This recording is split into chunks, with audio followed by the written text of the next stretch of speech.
O livro do Apocalipse é um grande mistério para muitos, e muitos evitam-no. No entanto, logo no início, diz-nos: bem-aventurado aquele que lê, e os que ouvem as palavras desta profecia, e guardam as coisas que nela estão escritas, porque o tempo está próximo. Então, se você é abençoado ou beneficiado por ler, ouvir e guardar as coisas escritas no livro, por que você negligenciaria isso? Em 2 programas anteriores do Mundo de Amanhã, discutimos o primeiro e o segundo dos que são conhecidos como os 4 cavaleiros do Apocalipse. O evangelista e apresentador de programas de televisão, Wallace Smith, explicou o significado do cavaleiro num cavalo branco e o colega evangelista, Rod McNair, explicou o significado do cavaleiro no cavalo vermelho. Se perdeu esses programas poderosos e perspicazes, pode encontrá-los no nosso site, mundodeamanha.org. Hoje, eu explicarei o significado do 3º e 4º cavalos e seus cavaleiros. Mas é de vital importância começar pelo início. O preâmbulo do livro dá as chaves essenciais necessárias para entender como os 4 cavaleiros se encaixam no quadro geral. O preâmbulo começa no capítulo 1 e no versículo 1. A revelação de Jesus Cristo, que Deus lhe deu para mostrar aos seus servos as coisas que brevemente devem acontecer. Enviou-a e comunicou-a pelo seu anjo ao seu servo João, o qual deu testemunho da palavra de Deus e do testemunho de Jesus Cristo, de tudo o que viu. Bem-aventurado aquele que lê e os que ouvem as palavras desta profecia e guardam as coisas que nela estão escritas, porque o tempo está próximo. É fácil pensar que essas palavras não são importantes, mas isso é um grave erro, pois elas explicam, em primeiro lugar, de quem é a mensagem, em segundo lugar, quem abre ou revela essa mensagem, em terceiro lugar, quem a entrega, e em quarto lugar, quem são os destinatários. Algumas das especulações mais escandalosas são o resultado de não se conhecer estes fatos simples. Mesmo aqueles que traduzem e publicam a Bíblia, muitas vezes erram o alvo. Por exemplo, observe o título dado a este livro nas traduções populares. A revelação de São João, o Divino. Isso é da versão King James. O livro do Apocalipse, o Apocalipse de João. Esse é o Novo Testamento em inglês moderno de J.B. Phillips. Estes títulos foram acrescentados por homens e contradizem as palavras iniciais do preâmbulo. Portanto, a primeira coisa que precisamos de saber é quem abre o nosso entendimento para a mensagem. Chave número 1 é a revelação de Jesus Cristo. Ora, a palavra de denota posse e não sobre. A mensagem não é principalmente sobre a pessoa de Cristo como muitos acreditam. Sim, ele está intimamente envolvido na mensagem, mas seu papel é principalmente o de quem revela ou explica o significado da mensagem. Mas quem é o autor da mensagem? A chave número 2 que Deus lhe deu. A mensagem que Jesus revela ou explica vem do seu Pai. Mas afinal, para quem é a mensagem? Chave número 3. Para mostrar aos seus servos. Quem são estes servos de Deus? Pode parecer uma pergunta fácil de responder, mas será que é? Vou dar-vos a resposta daqui a pouco. Mas quando é que as coisas escritas no livro vão começar? Chave número 4. Coisas que devem acontecer em breve. Agora, embora o livro seja principalmente sobre eventos do tempo do fim, a mensagem também tinha relevância para esse tempo. Mas quem deveria levar a mensagem aos servos de Deus? Essa é a chave número 5. E ele enviou-a e comunicou-a pelo seu anjo ao seu servo, João. E o que é que João devia registrar? Chave número 6, João, que deu testemunho, A, da palavra de Deus, e B, do testemunho de Jesus Cristo, e C, de todas as coisas que viu. Há uma chave adicional para entender onde os 4 cavaleiros se encaixam nos eventos do fim dos tempos, e ela é encontrada no versículo 10. Aqui encontramos o tema do livro. João escreve, chave número 7. Eu estava no Espírito no dia do Senhor. Isso é fundamental para o entendimento, mas tem sido obscurecido pelos chamados estudiosos que nos dizem que o dia do Senhor se refere a um dia da semana. Reparem nesta versão parafraseada. Era domingo e eu estava adorando. Mas será que o dia do Senhor significa domingo? Caros amigos, nada poderia estar mais longe da verdade. Como veremos, esta expressão no Apocalipse não está a falar de um dia da semana. No entanto, se fosse, de que dia da semana é que Jesus nos diz que é o Senhor? Não há uma única passagem das Escrituras que diga que Jesus é o Senhor do domingo. Isso é uma invenção humana promulgada muito depois de Cristo ter ressuscitado.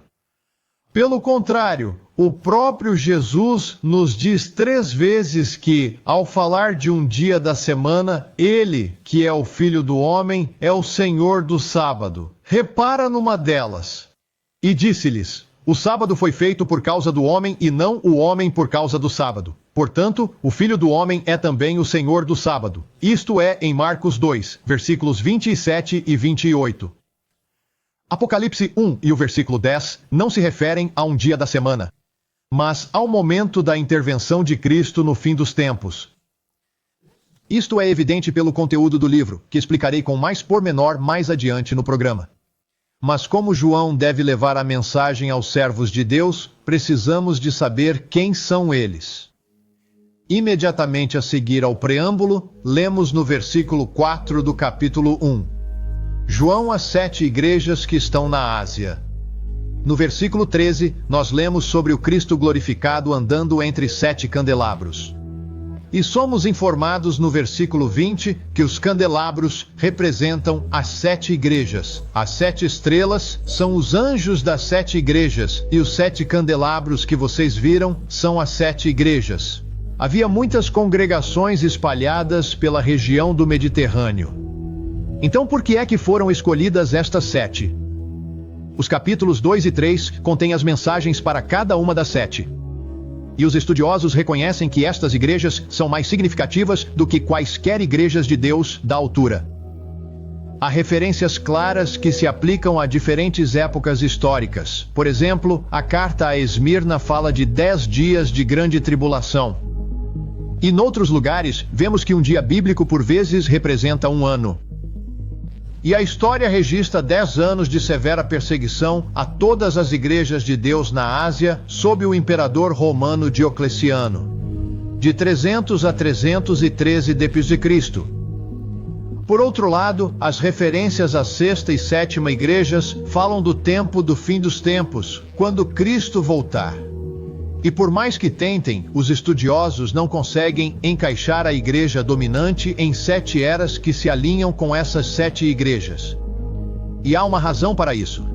Eles estão procurando servos de Deus no lugar errado. A chave para entender isso foi dada pelo Sr. Wallace Smith, que apontou que o cavaleiro no cavalo branco representava o cristianismo falsificado. Esse programa pode ser encontrado em nosso site mundodeamanha.org. Agora, para uma visão geral muito rápida que leva aos 4 cavaleiros. Apocalipse capítulo 1. A mensagem vem de Deus, é revelada por Jesus Cristo, é dada a João para passar para os servos de Deus, e a mensagem é sobre o dia do Senhor. Os capítulos 2 e 3 do Apocalipse explicam em pormenor quem são os servos de Deus ao longo dos tempos. E o capítulo 4 dá pormenores de Deus sentado no seu trono no céu. Depois, chegamos ao capítulo 5, que introduz a mensagem do Apocalipse, contida num rolo fechado por 7 selos. É fundamental compreender isto, por isso, vamos examiná-la mais de perto, lendo os primeiros 5 versículos do capítulo 5 do Apocalipse. E vi na mão direita do que estava assentado sobre o trono um rolo escrito por dentro e por fora, selado com 7 selos. E vi um anjo forte que proclamava em alta voz: quem é digno de abrir o livro e de romper os seus selos? E ninguém no céu, nem na terra, nem debaixo da terra, podia abrir o livro ou olhar para ele. E eu, João, chorei muito, porque ninguém foi achado digno de abrir e ler o livro, nem de olhar para ele. Mas um dos anciãos disse-me: não chores, eis que o leão da tribo de Judá, a raiz de Davi, prevaleceu para abrir o livro e desatar os seus 7 selos. O resto do capítulo revela que este é o Cordeiro de Deus que é digno de toda essa adoração e honra. Sim, Como lemos no versículo inicial do livro, é Jesus Cristo quem rompe os selos e revela a mensagem. Agora chegamos ao capítulo 6, onde 6 dos 7 selos são abertos, incluindo os 4 cavaleiros. Muitos já ouviram falar dos 4 cavaleiros do Apocalipse e sabem que eles têm algo a ver com coisas ruins que acontecerão no futuro. Mas poucos sabem dar mais pormenores. Nesta série sobre os 4 cavaleiros, o colega apresentador Wallace Smith explicou o cavalo branco, cujo cavaleiro representa o cristianismo falso. Rod McNair explicou o significado do cavalo vermelho, cujo cavaleiro carrega uma grande espada e tira a paz da terra.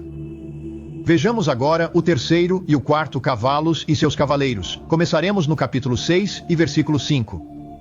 Quando ele abriu o terceiro selo, ouvi o terceiro ser vivente dizer: Vem e vê. Olhei e vi um cavalo preto, e o que estava montado nele tinha uma balança na mão.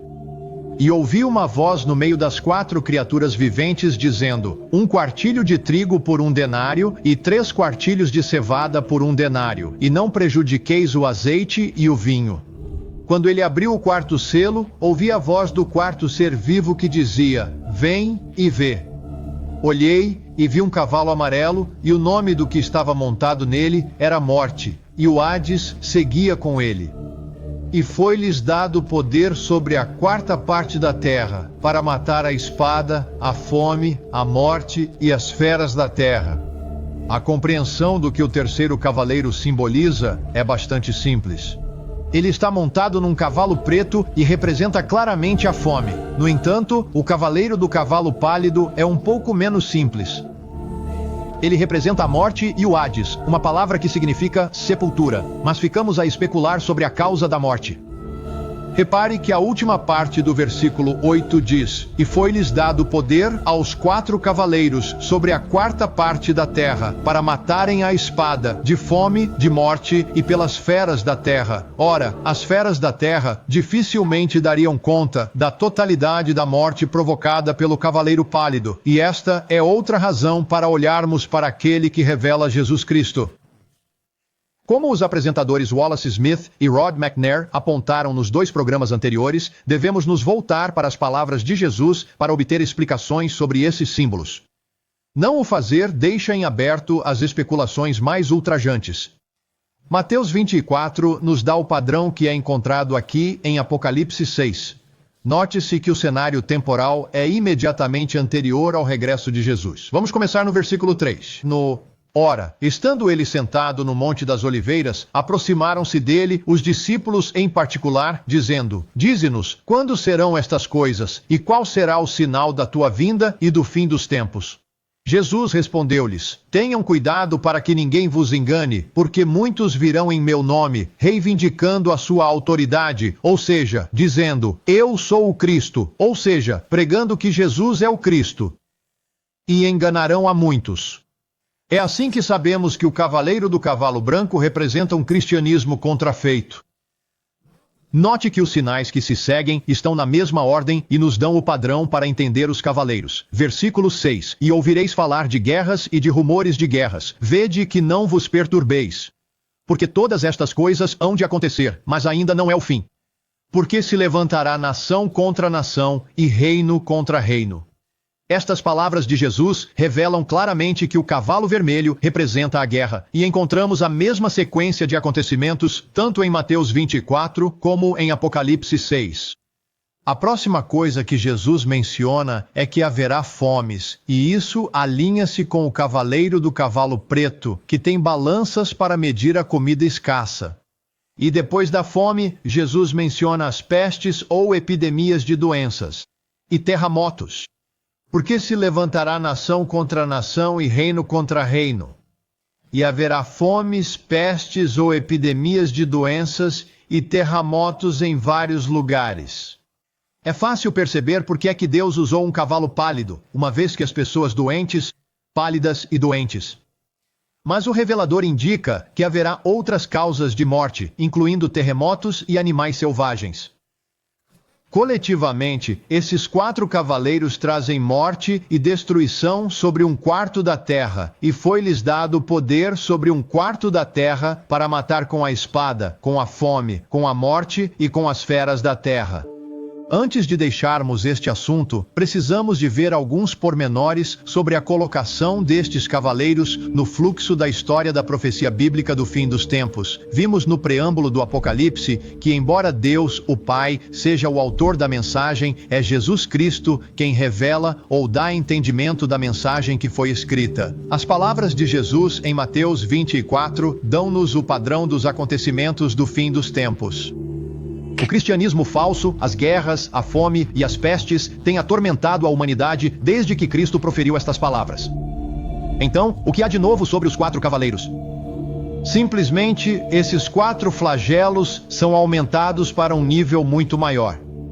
O cavaleiro do cavalo branco, um líder enganador, carismático e milagreiro, chamado no Apocalipse de falso profeta ou anticristo, entrará em cena num futuro próximo. Ele alinhar-se-á com um líder político conhecido como a Besta.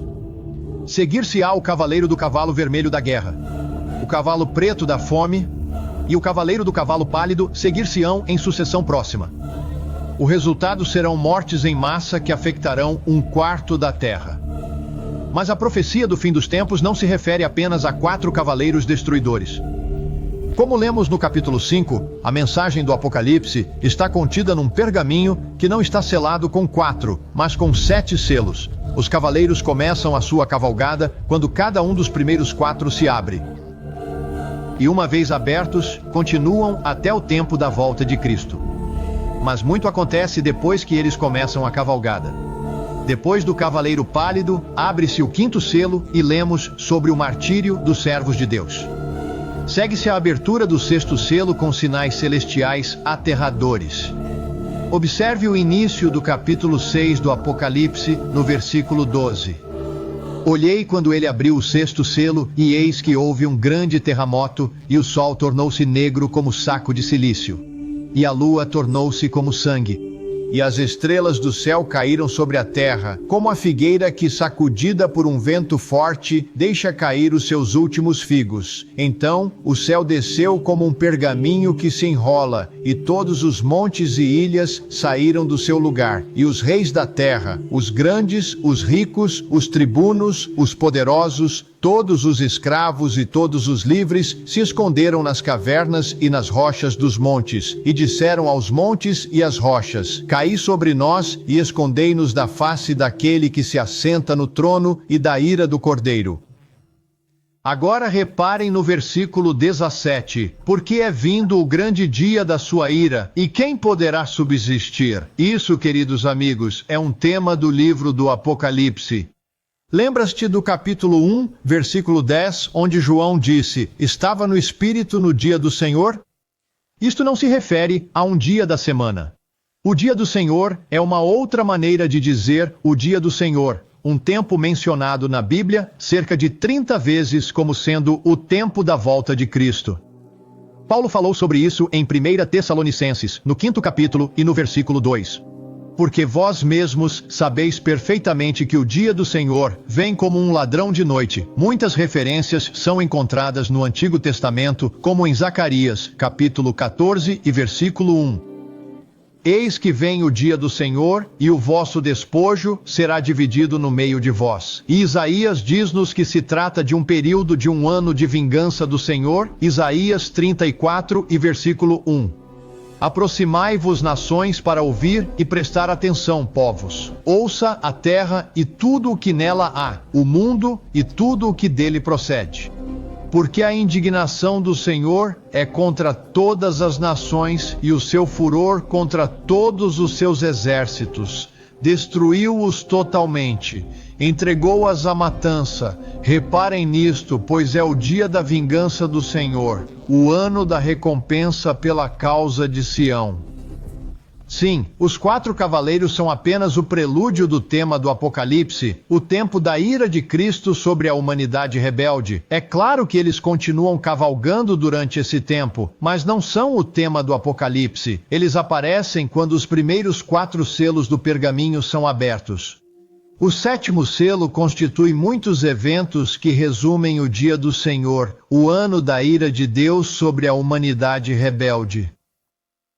Obrigado por assistir. Se achou este vídeo útil, veja mais do nosso conteúdo ou clique em subscrever para se manter ligado. E se quiser um guia de estudo gratuito relacionado a este tópico, basta clicar no link na descrição. Vemo-nos no próximo vídeo.